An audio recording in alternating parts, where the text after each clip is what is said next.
ನಮಸ್ಕಾರ. ಸಿಬಿಎಸ್ ವಾರ್ತೆಗಳಿಗೆ ಸ್ವಾಗತ. ವಾರ್ತೆಗಳ ವಿವರ.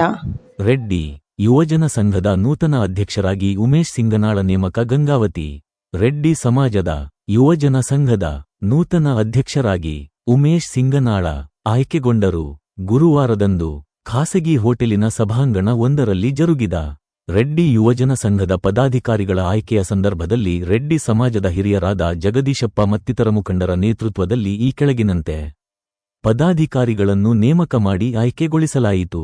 ರೆಡ್ಡಿ ಯೋಜನಾ ಸಂಘದ ಅಧ್ಯಕ್ಷರಾಗಿ ಉಮೇಶ್ ಸಿಂಗನಾಳ, ಉಪಾಧ್ಯಕ್ಷರಾಗಿ ಚನ್ನಬಸವ ಜೆಕಿನ್, ರವಿ ಚೈತನ್ಯ ರೆಡ್ಡಿ, ಪ್ರಧಾನ ಕಾರ್ಯದರ್ಶಿಯಾಗಿ ಬಸವಂತ ಪಾಟೀಲ್ ವಡ್ಡರಹಟ್ಟಿ, ಸಹ ಕಾರ್ಯದರ್ಶಿಯಾಗಿ ಭೀಮೇಶ್ ರೆಡ್ಡಿ, ಜೀವನಕುಮಾರ್ ಪಾಟೀಲ್, ಅಜಾಂಚಿಯಾಗಿ ಲಿಂಗನಗೌಡ ಹೇರೂರು, ಸಂಘಟನಾ ಕಾರ್ಯದರ್ಶಿಯಾಗಿ ಮಹಾಂತೇಶ ಮರಣ್ಣವರ್, ಸಂಚಾಲಕರಾಗಿ ಸುನಿಲ್ ಕುಮಾರ್ ಹೊಸ್ಕೇರ ಹಾಗೂ ಮಲ್ಲಪ್ಪ ಕಳಮಳ್ಳಿ, ಬಸಾಪಟ್ಟಣ ಇವರನ್ನು ಆಯ್ಕೆ ಮಾಡಲಾಯಿತು. ರೆಡ್ಡಿ ಯುವಜನ ಸಂಘ ಸಮಾಜದ ಸರ್ವತೋಮುಖ ಅಭಿವೃದ್ಧಿಗಾಗಿ ಸಂಘಟನೆಯ ಮೂಲಕ ಒಗ್ಗಡಿಸುವ ಕಾರ್ಯವಾಗ ಬೇಕೆಂದು ಸಮಾಜದ ಮುಖಂಡರು ತಿಳಿಸಿದರು. ಈ ಸಂದರ್ಭದಲ್ಲಿ ರೆಡ್ಡಿ ಸಮಾಜದ ಜಿಲ್ಲಾಧ್ಯಕ್ಷರಾದ ಜಗದೀಶಪ್ಪ ಸಿಂಗನಾಳ, ಗಂಗಾವತಿ ತಾಲೂಕಾ ಅಧ್ಯಕ್ಷರಾದ ಆರ್.ಪಿ. ರೆಡ್ಡಿ ವಕೀಲರು, ಕಾರಟಗಿ ತಾಲೂಕಾ ಅಧ್ಯಕ್ಷರಾದ ರುದ್ರಗೌಡ ನಂದಿಹಾಳ್, ರೆಡ್ಡಿ ಸಮಾಜದ ಮುಖಂಡರುಗಳಾದ ಚನ್ನಪ್ಪ ಮಳಗಿ ವಕೀಲರು, ಅಮರೇಶ್ ಗೋನಾಳ್ ಹೇರೂರು, ಮನೋಹರ ಗೌಡ, ರಾಜೇಶ್ ರೆಡ್ಡಿ, ವಿರೂಪಾಕ್ಷಿ ರೆಡ್ಡಿ ವಕೀಲರು, ಸುರೇಶ್ ಸಿಂಗನಾಳ ಸೇರಿದಂತೆ ಇತರರು ಇದ್ದರು.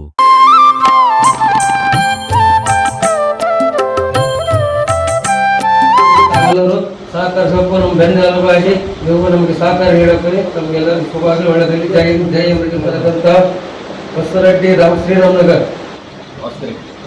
ಭಾಸ್ಕರ್ ರೆಡ್ಡಿ ಶ್ರೀರಾಮನಗರ್, ಬಸವರಾಜ್ ಜೆಕಿನ್ ಕೆಸರಟ್ಟಿ, ಶರಣಬಸವ ಸಿದ್ದರಾಂಪುರ್, ಅಂಬೇಗೌಡ ಚಳ್ಳೂರ್, ಮಲ್ಲಿಕಾರ್ಜುನ್ ಬಾಚಿಮಟ್ಟಿ, ಅನ್ಮೇಶ್ ಗೋನಾಳ್, ಶರಣಪ್ಪ ಗೌಡ ಮರ್ಕುಂಡಿ, ಮಣಿಕಂಠ ಗಂಗಾವತಿ, ಲಿಂಗನಗೌಡ ಉರುಂಕಲ್, ನಟರಾಜ್ ರೆಡ್ಡಿ ಗಂಗಾವತಿ, ರುದ್ರಗೌಡ ಮಾಲಿ ಪಾಟೀಲ್, ದೇವರಾಜ್ ಎಸ್ ಕೆಸರಟ್ಟಿ, ರಮೇಶ್ ಕಿತ್ತೂರ್ ಆಗವಲಿ, ಮುತ್ತುರೆಡ್ಡಿ ಹಿರೇಬಣಕಲ್, ಮಂಜುನಾಥ ಹೊರಗನಾಳ್, ಚಿತ್ರಗೌಡ ಪೊಲೀಸ್ ಪಾಟೀಲ್, ಸಂಜಯ್ ಹಳ್ಳಿ ಕೆಸರಟ್ಟಿ, ಬಸವರಾಜ್ ಬಾಳೆಕಾಯಿ ಗಂಗಾವತಿ, ವೀರಗೌಡ ಬೇಟಿ ಯರು, ರಮೇಶ್ ಕಡನ್ ಕೆಸರಟ್ಟಿ. ಎಲ್ಲರಿಗೂ ನನ್ನ ನಮಸ್ಕಾರವನ್ನು ಹೇಳುತ್ತಾ, ಇವತ್ತಿನ ರೆಡ್ಡಿ ಸಮಾಜ ಕಟ್ಟಲಿಕ್ಕೆ ಎಲ್ಲ ಮುಂದೆ ಕುಂತಂತ ಎಲ್ಲರೂ ಹಿರಿಯರು ಸಹಕಾರ ಆಶೀರ್ವಾದ ನಮ್ಮ ಮೇಲೆ ಇರಬೇಕು. ಹಾಗೆ ಈ ರೆಡ್ಡಿ ಸಮಾಜ ಕಟ್ಟೋದು ಕಾರಣ ಅಂದರೆ ನಮ್ಮ ರೆಡ್ಡಿ ಗಂಗಾವತಿ ತಾಲೂಕಿನ ಎಷ್ಟು ಜನ ಯಾರಿಗೂ ಮಾಹಿತಿ ಇಲ್ಲ. ಈಗ ನಾವು ಪದಗ್ರಹಣ ಆದಮೇಲೆ ನಾಳೆನೇ ಯಾವ ವಾರ್ಡ್ ಇಷ್ಟು 35 ವಾರ್ಡಲ್ಲಿ ಹೋಗಿ ನಮ್ಮ ರೆಡ್ಡಿ ಜನ ಸಂಘ ಮನೆಗಳು ಎಷ್ಟು ಇದ್ದಾವೆ, ಮನೆಯಲ್ಲಿ ಎಷ್ಟು ಜನ ಇದ್ದಾರೆ, ಅವ್ರ ಫೋನ್ ನಂಬರು, ಅವ್ರ ಅಡ್ರೆಸ್ಸು ಎಲ್ಲ ತಗೊಂಡು ಅದನ್ನು ನಮ್ಮ ರಾಜ್ಯ ಮಟ್ಟಕ್ಕೆ ವರದಿಯನ್ನು ಸಲ್ಲಿಸ್ತಾರೆ. ಇಲ್ಲಿ ಗಂಗಾವತಿ ತಾಲೂಕು ಅಧ್ಯಕ್ಷರು ಹಾಗೂ ಜಿಲ್ಲಾ ಅಧ್ಯಕ್ಷ ಸಮ್ಮುಖದಲ್ಲಿ ರಾಜ್ಯ ಮಟ್ಟಕ್ಕೆ ಆ ವರದಿಯನ್ನು ಅವರು ಸಲ್ಲಿಸ್ತಾರೆ. ಅದರಿಂದ ನಾವು ಸಂಘವನ್ನು ಕಟ್ಟಿದ್ವಿ. ನಾವು ಸಂಘ ಯಾವ ಪಕ್ಷ ಇಲ್ಲ, ಯಾವ ಇದಿಲ್ಲ, ನಮಗೆಲ್ಲರೂ ಅಣ್ಣ ತಮ್ಮಂದರು ಹಾಗೂ ಮಾವಳಿದ್ರು ಇರೋರು ಇಲ್ಲ, ಯಾರು ನಮ್ಮ ಸಮಾಜದಾಗ. ಹಾಗಾಗಿ ಎಲ್ಲರೂ ನಮಗೆ ಸಹಕರಿಸಿ ಮುಂದೆ ತರಕ್ಕೆ ಪ್ರೋತ್ಸಾಹ ಮಾಡೋಕ್ಕೆ ತಮ್ಮಲ್ಲಿ ವಿನಂತಿ. ಮೇ 10ನೇ ತಾರೀಕು ತಾಯಿ ಮಲ್ಲಮ್ಮ ತಾಯಿಯ ಜಯಂತಿ ಇದೆ. ಹಾಗಾಗಿ ನಮ್ಮೆಲ್ಲ ಈ ಯುವಜನ ಸಂಘದ ಪದಾಧಿಕಾರಿಗಳು ಅಮ್ಮನ ಜಯಂತಿಯನ್ನ ವಿಜೃಂಭಣೆಯನ್ನು ಆಚರಿಸುವ ನಿಟ್ಟಿನಲ್ಲಿ ತಾವೆಲ್ಲರೂ ಸನ್ನದ್ಧರಾಗಬೇಕು. ಎಲ್ಲ ನಮ್ಮ ಹಿರಿಯರ ಮಾರ್ಗದರ್ಶನದಲ್ಲಿ ಸಂಘದಲ್ಲಿ ನಾನು ಮೇಲೂ ನಾನು ಕೀಳು ಅನ್ನೋದೇನಿಲ್ಲ, ಅಮ್ಮನ ಮುಂದೆ ನಾವೆಲ್ಲರೂ ಸಣ್ಣವರೇ. ಹಾಗಾಗಿ ಸಂಘ ಅನ್ನೋದು, ಸಂಘಟನೆ ಅನ್ನೋದು ಏನು ಅನ್ನೋದನ್ನ ನಿಮಗೆ ನಾವು ಹೇಳ್ಕೊಡೋದೇನಂತ ನಮಗೆಲ್ಲರೂ ಈಗಾಗಲೇ ತಾವೆಲ್ಲರೂ ಎಲ್ಲ ಒಂದು ಹುದ್ದೆಗಳನ್ನು ಅಲಂಕಾರ ಮಾಡಿದವರೇ ಇದ್ದೀರಿ. ಹಾಗಾಗಿ ತಾವೆಲ್ಲರೂ ಮಲ್ಲಮ್ಮ ಜಯಂತಿಯನ್ನು ವಿಜೃಂಭಣೆಯನ್ನು ಆಚರಿಸಬೇಕು. ಅದೇ ರೀತಿ ವಿವೇಕಾನಂದ ಜಯಂತಿಯನ್ನು ಕೂಡ ವಿಜೃಂಭಣೆಯನ್ನು ಆಚರಿಸಲು ಅವರು ಅಣಿಯಾಗಿರಬೇಕು. ಹಿರಿಯರ ಮಾರ್ಗದರ್ಶನ ತಗೊಳ್ಕೊಳ್ಬೇಕು. ನಾವು ಸಂಘಟನೆ ಆಗಬೇಕು, ಸಂಘದ ಅಧ್ಯಕ್ಷರಾಗಬೇಕು ಅಂತ ಯಾರು ಉದಾಸೀನ ಮಾಡೋದು ಬೇಡ. ನಮಗೂ ಹಿರಿಯರಿದ್ದಾರೆ. ಎಲ್ಲ ಹಿರಿಯರ ಮಾರ್ಗದರ್ಶನವನ್ನು ತಾವು ಪಡ್ಕೊಳ್ಬೇಕು.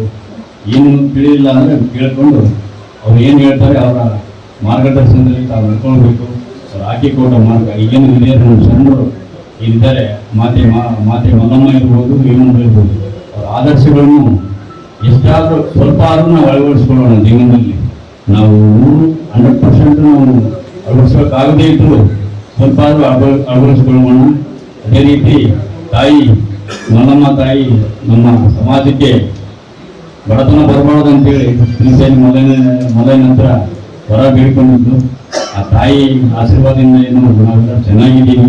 ಅದೇ ರೀತಿ ನಾವು ಚೆನ್ನಾಗಿರೋ ಜೊತೆಗೆ ನಮ್ಮ ಸಮಾಜದ ಇನ್ನಿತರೆ ಯಾರಾದರೂ ಬಡ ಮಕ್ಕಳಿದ್ದರೆ ಬಡವರಿದ್ದರೆ ಅವರಿಗೆ ಸಹಾಯ ಮಾಡುವ ನಿಟ್ಟಿನಲ್ಲಿ ನಾವೆಲ್ಲರೂ ಪ್ರಯತ್ನ ಮಾಡೋಣ. ನಮ್ಮ ತಕ್ಕ ಮಟ್ಟಿಗೆ ಕೈಲಾದಷ್ಟು ಸಹಾಯ ಮಾಡಿ ಅವರ ಒಂದು ಏಳಿಗೆಗೆ ನಾವು ಕೂಡ ಪಾಲ್ದಾರ ಆಗೋಣ. ಯಾಕಂದ್ರೆ ಎಲ್ಲರೂ ಮಾಡತ್ತ ಎಲ್ಲರೂ ಏನೋ ಒಂದು ಹತ್ತಿರ್ತಾರ, ಏನೋ ಒಂದು ಬೇಕಿರ್ತಾರ, ಅದನ್ನೆಲ್ಲ ಸಮಾಧಾನ ಪಡಿಸ್ಕೊಂಡು ತಿದ್ದಿಕೇಳಿ. ಯಾಕಂದ್ರೆ ಸಂಘಟನೆ ಮಾಡಕ್ನಾಗ ಸಹಜ. ಯಾವುದೇ ಸಂಘಟನೆ ಮಾಡ್ಬೇಕಾದ್ರೆ ಕೆಲವೊಂದು ಅಡ್ಡಿ ಆತಂಕಗಳು ಎದುರು ಬರ್ತಿರ್ತಾವ. ಅಂತವನ್ನ ಎದುರಿಸಿ ಮುನ್ನುಗ್ಗಿದಾಗ ಮಾತ್ರ ನಾವು ಸಂಘಟನೆ ಮಾಡಕ್ ಸಾಧ್ಯ. ಯಾಕಂದ್ರೆ ನೀವು ಯುವಕರು ಏನ್ ಎದುರಿಲ್ಲ, ಇವತ್ತು ನಿಮಗೆ ಜವಾಬ್ದಾರಿ ಸ್ಥಾನ ಅಂತ ಹೋಗ್ತದೆ. ಇವತ್ತು ನೀವೆಲ್ಲ ಸಂಘಟನೆ ಒಗ್ಗೂಡಿಸಿ ನೀವೇನು ಯುವಕರು ಏನಾದ್ರಲ್ಲ, ಮುಂದಿನ ನಮ್ಮ ತಾಲೂಕಾ ಘಟಕ ಏನ್ ಹೇಳಿದ್ರು ಬೆಳಗ್ಗೆ ಅವರು ಅದನ್ನು ಕರಿಬೇಕಾದ್ರೆ ನೀವೇನು ಯುವಕರು ಇದ್ರಲ್ಲ, ಈಗ ನೀವೊಂದು ಸಂಘ ರಿಜಿಸ್ಟರ್ ಮಾಡಾಕಿದ್ದೀವಿ. ನಿಮ್ಮೊಂದು ಮುಂದೆ ಹಾಕಿದಾಗ ನಾಳೆ ಇನ್ನು ಒಂದು 15 ದಿನ, ಯಾಕಂದ್ರೆ ಮೇ 10 ಮತ್ತೆ ಜಯಂತಿ ಬರುತ್ತೆ. ಅಷ್ಟರೊಳಗೆ ನಾವು ಒಬ್ಬನ ಎಲ್ಲರೂ ನೀವು ಯುವಕರೆಲ್ಲ ಕರೆದ್ರೆ ಇನ್ನೊಂದ್ಸಲ ಮೀಟಿಂಗ್ ಮಾಡಿ ಎಲ್ಲ ಹಿರಿಯರನ್ನ ತಾಲೂಕಾಗ ಇರ್ತಕ್ಕಂಥ ಕರೆದು ಕುಂದಿರಿಸಿ ಇನ್ನೊಂದ್ಸಲ ರೆಡ್ಡಿಗೆ ನಮ್ದೇನು ತಾಲೂಕ ಘಟಕಕ್ಕೆ ಬೇಕಂತಾರ ಅದನ್ನ ಒಂದು ಬಲಪಡಿಸ್ಲಿಕ್ಕೆ ಸಂಘಟನೆ ಮಾಡ್ಲಿಕ್ಕೆ ಅದಕ್ಕೊಂದು ದಾರಿ ಮಾಡಿ ಇನ್ನೊಂದು ಮೀಟಿಂಗ್ ಕರಿ. ಈಗ ನೀವು ಯುವಕರು ರೆಡ್ಡಿ ಸಮಾಜ ಬಲ ಇವರು ಬಹಳ ಬುದ್ಧಿವಂತರು ಎಲ್ಲರೂ ಇದ್ದಂತ ನಮ್ಮಲ್ಲೇನೆ ಹಣಕ್ಕೆ ಬರ್ತಿಲ್ಲ, ಯಾವತ್ತೂ ಬರ್ತಿಲ್ಲ. ಆದ್ರೆ ಸಂಘಟನೆ ಬರ್ತೈತಿ. ಕೆಲವೊಂದಿಷ್ಟು ಮಂದಿ ಅವ್ರು ಮುಂದೋದ್ರಂತಾರ, ಇವ್ರು ಮುಂದೋದ್ ಕೇಳ್ತಾರ, ಎಲ್ಲ ಬಿಟ್ಟಾಗ್ತದೆ. ನಾವು ಸಂಘಟನೆ ಮಾಡ್ಬೇಕಾದ್ರೆ ನಮ್ಮ ಸಂತೋಷ ಮನೋಭಾವಗಳನ್ನೆಲ್ಲ ಬಿಟ್ಟು ತೆಗ್ಗಿಸಿ ನಾವು ಹೋಗಿ ಎಲ್ಲರ ಮುಂದ ಇಲ್ಲ ನಾವು ಸಂಘಟನೆ ಮಾಡೋಣ. ನಮ್ಮ ಸಮಾಜನೂ ಸಂಘಟನೆ ಆಗ ನಾವು ಸಂಘಟನೆ ಮಾಡಿದಾಗ ಮಾತ್ರ ಸಾಧ್ಯ ರೆಡ್ಡಿ ಸಮಾಜ. ಯಾಕಂದ್ರೆ ನಾವು ಎಷ್ಟು ಬರ್ತಕ್ಕಂತಂದ್ರೆ ನಾವ್ ಯಾವ್ದೋ ಒಂದೊಂದು ಸಣ್ಣ ಈಗ ಎಲ್ಲೇ ರೆಡ್ಡಿ ಬರಸ್ರಿ ಅಂತ ಹೇಳ್ತಾರ, ಅವನಂದ್ರೆ ಬರ್ಕೊಡಕ್ಕಾಗಿರಲ್ಲ ಅನ್ನೋದು ಬಿಟ್ಟಿರ್ತಾರೆ. ಇಂಥವನ್ನೆಲ್ಲ ನೀವೆಲ್ಲ ತಿಳಿಸಿ ತಿದ್ದುಪಡಿಸಿ ಯುವಕರೆಲ್ಲ ಮುನ್ನುಗ್ಗ್ರಿ. ನಿಮ್ಗೆಲ್ಲ ಏನೋ ಅಡ್ಡೆ ಆತಂಕಗಳು ಬಂದ್ರು ನಾವು ಇಂದ ಹಿರಿಯರಾದಂತರ ಸಲಹೆ ಸಹಕಾರ ಕೊಡ್ತೀವಿ, ನಿಮ್ ಮುಂದೆ ನಿಂದಿರ್ತೀವಿ. ನಿಮ್ ಬಲಕ್ಕಾಗಿ ನೀವು ಮುಂದಿರ್ತಕ್ಕಂಥ ಕೆಲಸಗಳು ನಾವು ಕಾಣ್ತಾ ಇದ್ದೀವಿ. ಆದ್ರೆ ಎಲ್ಲಿ ನಾವು ಕೊರತೆಯನ್ನು ಕಾಣ್ತಾ ಇದ್ದೀವಿ, ಯಾಕೆ ಕಾಣ್ತಾ ಇದೀವಿ ಅಂತ ಹೇಳಿ ನಮ್ಮಲ್ಲೇ ನಾವು ಪ್ರಶ್ನೆ ಮಾಡ್ಕೊಂಡಾಗ ಅದಕ್ಕೆ ನಮ್ಮಲ್ಲೇ ಕೂಡ ಉತ್ತರ ಇದೆ. ನಾವು ಹಿರಿಯರ ಮಾರ್ಗದರ್ಶನದಲ್ಲಿ ನಾವೊಂದು ಯಾವುದೇ ಒಂದು ಸಂಘವನ್ನಾಗಲಿ ಒಂದು ಸಂಸ್ಥೆಯನ್ನು ಕಟ್ಟಬೇಕಂತಂದ್ರೆ ಹಿರಿಯರ ಮಾರ್ಗದರ್ಶನ ಬಹಳ ಮುಖ್ಯ. ಮತ್ತು ಸಂಘಟಿತವಾಗಿ ನಾವು ಕೆಲವೇ ಜನಗಳು ಅಂತಂದ್ರೆ ನಾವು ನೋಡಬಹುದು ಅನೇಕ ಸಮಾಜಗಳು ನನ್ನ ಅಷ್ಟು ಜನಸಂಖ್ಯೆ ಐತಿ, ನನ್ನ ಇಷ್ಟು ಜನಸಂಖ್ಯೆ ಐತಿ, ನಾವೇ ಫಸ್ಟ್ ಇದೀವಿ, ರಾಷ್ಟ್ರಕ್ಕೆ ಫಸ್ಟ್ ಇದೀವಿ, ರಾಜ್ಯಕ್ಕೆ ಮೊದಲೇದಾಗಿ, ಈ ಕ್ಷೇತ್ರಕ್ಕೆ ನಾವು ಫಸ್ಟ್ ಇದೀವಿ ಅಂತೇಳಿ ಅವ್ರು ಹೇಳ್ಕೊಂಡು ಅವರ ಸಂಘಟನೆಯಲ್ಲಿ ತೊಡ್ಕೊಂಡು ಇವತ್ತು ಇವತ್ತು ಯಾವುದೇ ಇರ್ಲಿ ಬರೀ ಬರೋದು ರಾಜಕೀಯ ಪ್ರಾಬಲ್ಯ ಇದ್ದಾಗ ಆ ಸಂಘಟನೆಗಳು ಬೆಳಿಲಿಕ್ಕೆ ಸಾಧ್ಯ ಮತ್ತು ಸಮಾಜ ಬೆಳಿಲಿಕ್ಕೆ ಸಾಧ್ಯ. ನಮ್ಮ ಸಮಾಜದ ವ್ಯಕ್ತಿಗಳು ಯಾವುದೇ ಪಕ್ಷದಲ್ಲಿರಲಿ ಅವರ ಆ ವ್ಯಕ್ತಿತ್ವ ಅವ್ರನ್ನ ನೋಡಿಕೊಂಡು ನಾವು ಅವ್ರಿಗೆ ಬೆಂಬಲ ಕೊಡ್ತಕ್ಕಂಥ ವ್ಯವಸ್ಥೆಗಳು ಆಗ್ಬೇಕು. ಯಾಕಂದ್ರೆ ಪಕ್ಷಾತೀತವಾಗಿ ನಾವು ಕೆಲಸ ಮಾಡ್ಬೇಕಾಗುತ್ತೆ. ಇವತ್ತು ನಾವು ನೋಡ್ತಾ ಇದೀವಿ, ಇವತ್ತು ಸಮಾಜ ಬೆಳೆಯಕ್ಕೆ ಸಾಧ್ಯ, ಒಂದು ಕುಟುಂಬದಲ್ಲಿ ಎಲ್ಲರೂ ಇರೋಕೆ ಸಾಧ್ಯ ಇಲ್ಲ, ಹಾಗೆ ಒಂದು ಸಮಾಜದಲ್ಲಿ ಎಲ್ಲರೂ ಇರೋಕೆ ಸಾಧ್ಯ ಇಲ್ಲ. ಎಲ್ಲರೂ ಇರೋದ್ರೆ ಸಮಾಜನ ಬೆಳೆಯಂಗಿಲ್ಲ, ಕುಟುಂಬನೂ ಬೆಳೆಯಂಗಿಲ್ಲ. ಇವತ್ತು ನಾವು ದೊಡ್ಡವರಲ್ಲ, ನಮಗೆ ಕೊಟ್ಟಂತ ಪದವಿನೂ ದೊಡ್ಡದಲ್ಲ, ಸಮಾಜ ದೊಡ್ಡದಂತೇಳಿ ಯಾರು ಅನ್ಕೊಂಡು ಹೋಗ್ತಾರೆ. ಮತ್ತು ಸಮಾಜದ ಎಲ್ಲ ಏನು ವಿಚಾರಗಳಿಗೆ ಸ್ಪಂದನೆ ಕೊಡ್ತಾರೆ, ವೈಯಕ್ತಿಕ ವಿಚಾರ ಬದಿಗಿಟ್ಟು ರಾಜಕೀಯವನ್ನೇ ಬದಿಗಿಟ್ಟು ಇವತ್ತು ಸಮಾಜ ಕಟ್ಟುವ ನಿಟ್ಟಿನಲ್ಲಿ ಇವತ್ತು ನಮ್ಮ ಸಮಾಜದ ಯುವ ಬಾಂಧವರು ಮುಂದಾಗಬೇಕು. ಇವತ್ತು ಸಮಾಜ ಎಲ್ಲರಿಗೂ ಅವಶ್ಯಕತೆ ಇದೆ.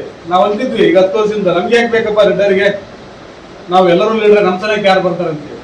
ಆದ್ರೆ ಎಲ್ಲೋ ಒಂದ್ ಕಡೆ ಇವತ್ತು ಸಮಾಜಗಳು ವಿಭಜಿತವಾಗ್ತಾ ಇವತ್ತು ನಮಗೂ ಸಹ ಪ್ರಸ್ತುತ ವಿದ್ಯಮಾನಗಳಲ್ಲಿ ರೆಡ್ಡಿ ಸಮಾಜದ ಸಂಘಟನೆ ಅಗತ್ಯ ಅಂತೇಳಿ ಕಳೆದ 10 ವರ್ಷಗಳ ಹಿಂದೆ ನಮ್ಮ ಜಗಜಪ್ಪಣ್ಣ ಸಿಂಗಾಳ ಅವರು ಏನು ರೆಡ್ಡಿ ಸಮಾಜದ ಅಧ್ಯಕ್ಷರಾದ ಮೇಲೆ ಮತ್ತು ಆರ್ಪೇಟೆ ಅವರು ತಾಲೂಕು ಅಧ್ಯಕ್ಷರಾದ್ಮೇಲೆ ಎಲ್ಲೋ ಚೆದರಿ ಹೋಗಿದ್ದಂತ ನಮ್ಮ ಸಂಘಟನೆ ಇವತ್ತು ಕಾಟಿ ತಾಲೂಕು ಸಪರೇಟ್ ಆಗಿದೆ, ಕನಗಿರಿ ತಾಲೂಕು ಸಪರೇಟ್ ಆಗಿದೆ, ಗಂಗಾವತಿ ತಾಲೂಕು ಸಪರೇಟ್ ಆಗಿದೆ. ಜಿಲ್ಲೆಯಲ್ಲೇ ಸಹ ನಾವು ರೆಡ್ಡಿ ಜನಾಂಗ ಇವತ್ತು ಇಲ್ಲೂ ಒಗ್ಗಟ್ಟಿತರಾಗಿದ್ದಿಲ್ಲ. ಚೆದರಿ ಹೋದ ಸಂಘಟನೆ ಒಂದು ಚೌಕಟ್ಟನ್ನು ನಿಂತಿದ್ದಾಗ ಒಂದು ಹೆಸರು ಇವತ್ತು ನಮ್ಮ ಜಿಲ್ಲಾಧ್ಯಕ್ಷರಿಗೂ ಮತ್ತು ತಾಲೂಕು ಅಧ್ಯಕ್ಷರಿಗೂ ಮತ್ತು ಸಮಾಜದ ಎಲ್ಲ ಹಿರಿಯರಿಗೆ ಮತ್ತು ಅದು ಸಲ್ತದೆ. ಹೀಗಾಗಿ ಇವತ್ತು ಕೊಪ್ಪಳದಲ್ಲಿ ಬೃಹತ್ ಪ್ರಮಾಣದ ನಮ್ಮ ಎಂ ರೆಡ್ಡಿ ಮಲ್ಲಮ್ಮ ಇರ್ಬೋದು, ವೇಮನ ಒಂದು ದೇವಸ್ಥಾನ ಇರ್ಬೋದು, ಒಂದು ಸಂಸ್ಥೆ ಬೆಳೆಯಕ್ಕೆ ಕಾರಣ ಆಯ್ತು. ಇವತ್ತು ನಮ್ಮಲ್ಲಿಯೂ ಸಹ ಇವತ್ತು ಕಾಟಿಗೆ ಇರ್ಬೋದು, ಕನಕ್ ಇರ್ಬೋದು, ಗಂಗಾವತಿ ಎಲ್ಲೋ ಚೆದ್ರು ಹೋಗಿದ್ದು ಒಂದು ಸಂಘಟಿತವಾಗಿ ರೂಪುಗೊಳ್ಳಲು ಇವತ್ತು ರೆಡ್ಡಿ ಯುವಜನ ಸಂಘ ಇವತ್ತೇನು ಪದಗಳನ್ನ ಮಾಡ್ತಾ ಇದೆ ಅಂದ್ರೆ ಹಿಂದೆ ನಡೆದಂತ ಎಲ್ಲ ಸಮಾಜದ ಬಾಂಧವರು ಇವತ್ತೇನು ಸಲಹೆ ಸಹಕಾರದಿಂದ ಸಮಾಜಕ್ಕಾಗಿ ಇವತ್ತು ತಾವೆಲ್ಲ ಕೆಲಸ ಮಾಡಿದ್ದಕ್ಕಾಗಿ ಒಂದು ಸಂಘಟಿತ ಸಂಘಟನೆ ಇವತ್ತು ರೂಪುಗೊಳ್ತಾ ಇದೆ. ಇವತ್ತು ಗಂಗಾವತಿ ತಾಲೂಕಿನಲ್ಲಿ ಒಂದು ವ್ಯವಸ್ಥಿತವಾದ ಒಂದು ರಿಜಿಸ್ಟ್ರೇಷನ್ ಮಾಡಿ ಇವತ್ತು ರೆಡ್ಡಿ ಯುವಜನ ಸಂಘ ಇವತ್ತೇನು ಪದಗಳನ್ನ ಮಾಡ್ತಾ ಇದೆ. ಮುಂಬರುವ ದಿನಮಾನಗಳಲ್ಲಿ ಸಮಾಜಕ್ಕೆ ಇವತ್ತು ಪರಿವರ್ತನೆಯಾಗಿ ಸಮಾಜಕ್ಕೆ ಸಂಘಟಿತವಾಗಿ ಅವ್ರು ದುಡ್ಲಿ. ಯಾವುದೇ ರಾಜಕೀಯ ವೈಯಕ್ತಿಕ ವಿಚಾರದಿಂದ ಹೋಗ್ಬಾರ್ದು ದಯಮಾಡಿ ನಾ ಹೇಳ್ತಾ ಇದ್ದೆ. ನಮ್ಮಲ್ಲಿ ಬರೋದಷ್ಟೇ ನಾವು ಇವತ್ತೇನಿದೆ ಎಲ್ಲ ರೀತಿಯಲ್ಲಿ ಸಬಲರು ನಾವು. ಆದ್ರೂ ಸಂಘಟನೆ ವಿಚಾರದಲ್ಲಿ ಬಹಳ ಹಿಂದುಳಿದ್ವಿ. ಇವತ್ತು ಸಣ್ಣ ಸಣ್ಣ ಸಮಾಜಗಳು ಸಹ ಗಂಗಾವತಿಯಲ್ಲಿ ನಮ್ಮವರೇ ಗಂಗಾವತಿ 50 ಲಕ್ಷ ಪಟ್ಟಿ ಕೊಡ್ತಾರೆ ಸಮಾಜಕ್ಕೆ. ಅವ್ರು ಸಂಘಟಿತರಾಗಿದ್ದಾರೆ. ನಾವು ಯಾರು ಪಟ್ಟಿ ಕೇಳಂಗಿಲ್ಲ. ಆದ್ರೆ ನಮ್ಮಲ್ಲಿರುವಂತಹ ಒಂದು ಅಜ್ಞಾನ ಕಲಿತಿರೋ ಸಂಘಟನೆ ನಾವ್ಯಾರು ಕೇಳಬೇಕು ನನ್ನ ಹಿಡ್ಕೊಂಡು ಸಹ ಎಲ್ಲರೂ ನಮ್ಮಲ್ಲಿಂದ ಒಮ್ಮೆ ನಮಗೆ ಕನ್ನಡ ಕೇಳ್ತಾ ಮುಂಬರುವ ದಿನಗಳಲ್ಲಿ ಹಿರಿಯರ ಸಲಹೆ ಮೇಲೆ ತಾಲೂಕು ಘಟಕ ಇವತ್ತು ಪದವಿನ ಮಾಡಿ ಸಂಘಟಿತವಾಗಿ ಇವತ್ತು ತಾಲೂಕಿನಲ್ಲಿ ಸಮಾಜದ ಬಲಗೊಳಿಸಿ ಮತ್ತೆ ಈ ನಿಟ್ಟಿನಲ್ಲಿ ಹಿಂದೆ ಸುರೇಶ್ ಸಿಂಗಾಳ್ ನಮ್ಮ ಐನೂರು ಇದ್ರು